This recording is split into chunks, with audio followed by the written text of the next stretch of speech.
traveler and Paimon? What a fantastic night! I'm still immersed in all the happiness and joy, like a candle floating on water. So are we, and that's why we're here to talk with you. Is there anything you want to know?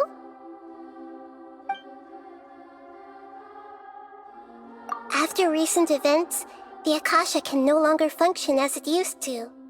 I've given it some thought, and have decided to shut it down permanently. But this is definitely not a bad thing. Even from the beginning, I've been planning to shut it down.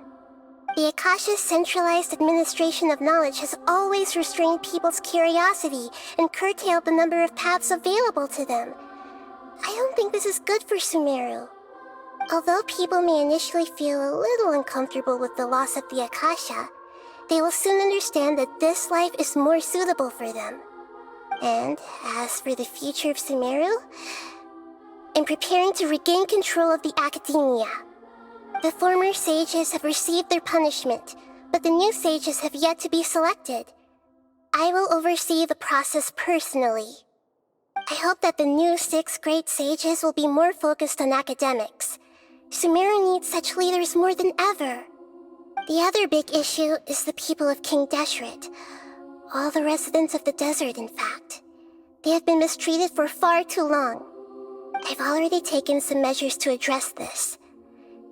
It will take some time to rebuild everything, but no matter if it's culture, friendship, or trust, we will rebuild it.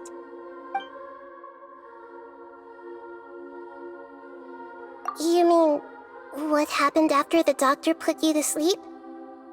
Not exactly.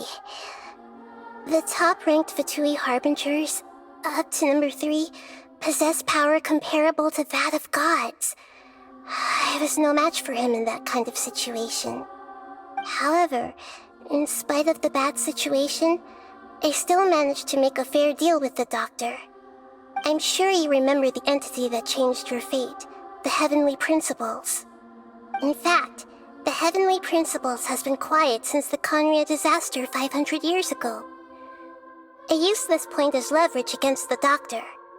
I told him that the Heavenly Principles may be awakened if I destroy the Gnosis. Although it's just a bluff, he still fell for it. I assumed that the Heavenly Principles wouldn't just stand by and let such extensive damage to its laws take place. And as for what I exchanged for the Gnosis, the exchange served as both punishment for the doctor as well as a boon of new knowledge that I couldn't refuse as the God of Wisdom.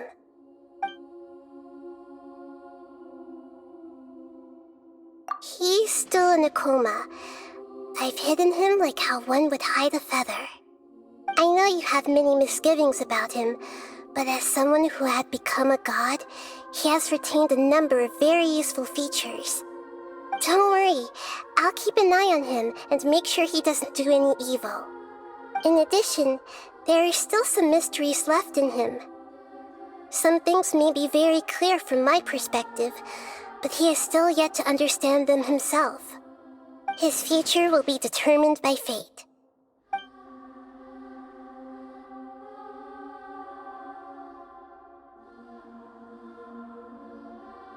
Is that where you're headed next? Fontaine, the Nation of Justice?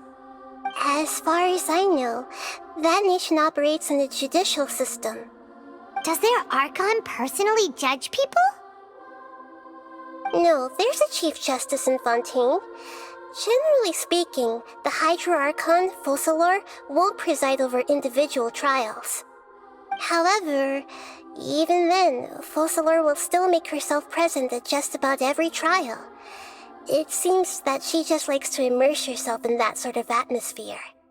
As Archon, she still reserves the right to influence the final verdict.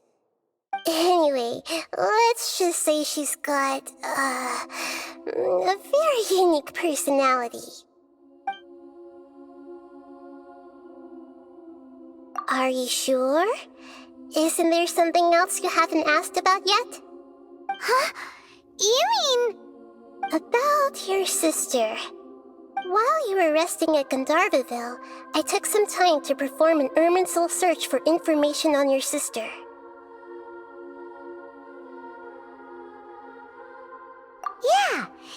Irminsul a repository for all the information and memories of Teyvat? So there shouldn't be anything on him or his sister. This is true in your case. Irminsul indeed does not have any information on you. However, there must be something different about your sister. Because, as it turns out, the world has recorded information on her after all. What? There is only one possible explanation. She belongs to this world.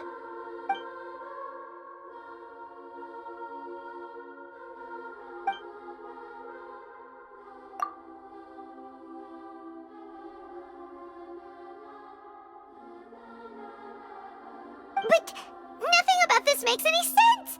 Wasn't this your first trip to Teyvat? According to the records I was able to access, your sibling suddenly appeared in Khaenri'ah. After the Khaenri'ah disaster, she began her journey through the 7 nations of Teyvat. But just as her journey was about to reach its conclusion, the Irminsul records on her suddenly become fuzzy. What do you mean, fuzzy? Did something happen to her? All I know for sure is that somebody, for reasons only they can know, is deliberately obfuscating her fate. And whoever it is, if they can do that, who knows what else they're capable of. But even that wouldn't explain how she somehow comes from this world. Something else I noticed was that according to these records, the Fatui have not classified your sibling as one of the Descenders. What's a Descender? Paimon's never heard of it.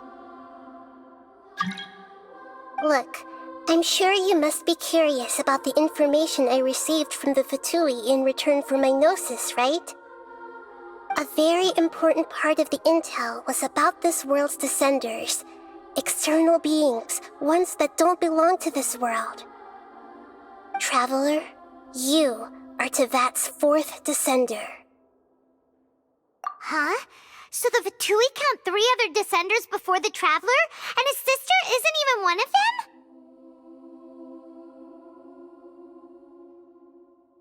That's right. My current hypothesis is that the first Descender was likely what we now call the Heavenly Principles. As for the other Descenders, I still need to verify their existence. It could take me some time. Paimon's head's about to burst from all this crazy new information. And yet, even knowing all this, I'm sure you must still have a lot of unanswered questions. I must say, I truly regret that I can't help you more as the God of Wisdom. There are many questions in my heart as well. I will need some time to go through each one of them.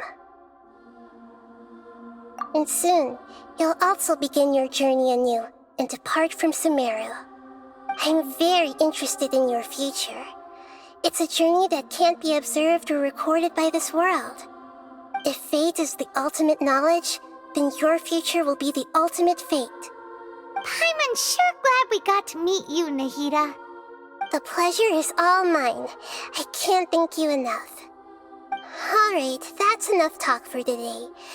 If you ever miss me, just close your eyes, and maybe I'll appear in your dreams.